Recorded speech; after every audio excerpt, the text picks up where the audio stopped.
Viral, aksi polwan ajak makan pekerja jalanan, banjir pujian.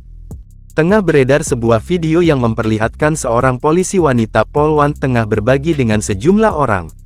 Tampak dalam video tersebut, polwan bernama Ibtu Wulan Puji Anjarsari itu mengajak makan orang-orang tersebut.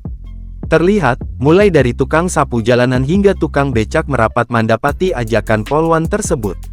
Ternyata, mereka hendak ditraktir untuk makan bakso di sekitar lokasi tersebut. Ibtu Wulan bahkan turut membantu menyiapkan beberapa porsi bakso itu. Sembari menyantap semangkuk bakso, tampak Ibtu Wulan berbagi cerita dengan mereka sembari. Meskipun sederhana, momen makan bersama tersebut terlihat hangat. Diketahui, video tersebut viral usai pertama kali diunggah dalam akun Instagram @ulanpa, pada Minggu tanggal 1 September tahun 2024. Makannya sederhana, dapat ilmu hidupnya luar biasa. Jangan berhenti bersyukur, karena cerita hidupmu sudah ditulis oleh penulis skenario terbaik, tulis Ibtu Wulan dalam keterangan unggahan tersebut.